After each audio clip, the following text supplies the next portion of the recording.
एक किसान के पास एक मुर्गी थी जो अंडे देती थी और उनमें से बच्चे निकलते थे। लेकिन किसान को और चूजे चाहिए थे तो उसने मुर्गी को एक दवा दे दी जिससे मुर्गी बहुत सारे बच्चे देने लगी। अब किसान का फार्म चूजों से भर गया। मुर्गी के बच्चे अब सारे गांव और शहर में फैल गए। हर जगह चूजे ही चूजे दिखने लगे। फिर रेस्क्यू टीम मुर्गी को पकड़ लेती है और उसे एक दवा देती है। अब मुर्गी ठीक हो गई और किसान हर सुबह मुर्गियों के अंडे इकट्ठा करता था। लेकिन एक दिन उसे एक मुर्गी का अंडा गायब दिखा। किसान सोच में पड़ गया, अंडा गया कहाँ? अगली सुबह फिर वही हुआ, अंडा गायब हो जाता। अब किसान रात को छुपकर निगरानी करता है। उसने देखा मुर्गी खुद अपना अंडा उठाकर ले जा रही है और जंगल में छिपा आती है। किसान ने मुर्गी से पूछा, तुम अपने अंडे क्यों छिपा रही हो? मुर्गी बोली, क्योंकि तुम हमें अच्छा खाना नहीं देते हो। किसान अब मुर्गियां को अच्छा खाना देता है। किसान के पास एक मुर्गी थी जो सिर्फ एक अंडा देती थी। किसान मुर्गी से और अधिक अंडे चाहता था तो मुर्गी को इंजेक्शन लगाता है और मुर्गी अब बहुत सारे अंडे देने लगी और मुर्गी आसमान में उड़ जाती है। बादलों पर बैठकर ढेरों अंडे देती है।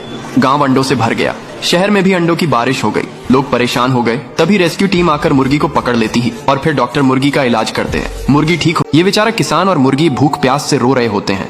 फिर मुर्गी सड़क पर भीख मांगने चली आती है। लेकिन इस बेचारी मुर्गी को कोई भी भीख नहीं देता है। मुर्गी रोती रहती है। तभी एक भला इंसान मुर्गी को कुछ पैसे देता है। फिर मुर्गी दुकान जाकर एक बिस्किट का पैकेट खरीद लेती है और अब किसान और मुर्गी मजे से बिस्किट खाते हैं। एक बतख ने नारियल के पेड़ पर एक बड़ा घोंसला बनाया था। कुछ दिनों बाद उसने उसी घोंसले में अंडे दिए। फिर उन अंडों से छोटे छोटे बच्चे बाहर निकले। अब बतख अपने बच्चों को खूब दाना खिलाती थी और नारियल का पानी पिलाती थी। वह अपने बच्चों के साथ बहुत खुश रहती थी। लेकिन एक दिन एक बड़ा काला सांप पेड़ पर चढ़ने लगा। बतख को अपने बच्चों की चिंता होने लगी। वह जोर जोर से चिल्लाने लगी। बहुत सारे पक्षी सांप को भगाने में बतख की मदद करने लगे। पक्षियों की तेज आवाज एक बात सुन लेता है। वह तुरंत आसमान से नीचे आता है और अपने ताकतवर पंजों से सांप पर हमला कर देता है। सांप डरकर भाग जाता है।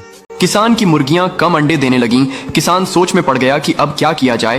किसान बाजार से कुछ नकली अंडे लाता है और फिर किसान ने नकली अंडे घोंसले में रख दिए। मुर्गियों को लगा कि बाकी मुर्गियां ज्यादा अंडे दे रही हैं तो वे भी ज्यादा अंडे देने लगीं। किसान खुश हो गया। एक दिन जब मुर्गियों को सच्चाई पता चली तो मुर्गियों ने गुस्से में नकली अंडे फोड़ दिए और अब मुर्गियां एक भी अंडा नहीं देती हैं। किसान उदास हो जाता है। किसान आम के पेड़ से आम तोड़ता है, फिर घर ले आता है। किसान घर पानी पीने के लिए मटके में देखता है तो मटका खाली होता है। फिर किसान पानी भरने लिए मटका लेकर चल देता है। तभी किसान रास्ते में कुछ कबूतरों को देखता है जो भूख और प्यास से मर रहे होते हैं। किसान कबूतरों को बचाने की सोच लेता है और बाजार से एक पानी का पंप लेकर आता है और जमीन में लगा देता है। फिर पंप से बहुत सारा पानी निकलने लगता है और सारे कबूतर पानी पीते हैं। फिर किसान कबूतरों को आम खाने को देता है। कबूतर मजे से आम खाते हैं। दादाजी गर्मी से पागल हो जाते हैं और बर्फ के टुकड़ों से एक शानदार बेड बनाते हैं। बेड बनकर तैयार हो जाता है। दादाजी बेड पर लेट जाते हैं और बर्फ को अपने शरीर पर रगड़ने लगते हैं।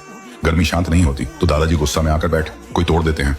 उसके बाद दादाजी बर्फ को एक चक्की में डालकर पीस लेते हैं। बर्फ के बुरादे से दादाजी चादर बनाते हैं। चादर ओढ़कर दादाजी बैठ जाते हैं। फिर भी गर्मी शांत नहीं होती तो चादर कोई ही उठाकर फेंक देते हैं। गुस्से में दादाजी बर्फ की फैक्ट्री में पहुंच जाते हैं और बर्फ के फैक्ट्री में जाकर फ्रीजर में अपने आप को बंद कर लेते हैं। कुछ देर में दादाजी पूरी तरह से जम जाते हैं। तभी भालू आ जाता है और गेट खोल देता है और दादाजी की जान बचा लेता है। फिर भालू रोने लगता है क्योंकि आपने लाइक सब्सक्राइब नहीं किया।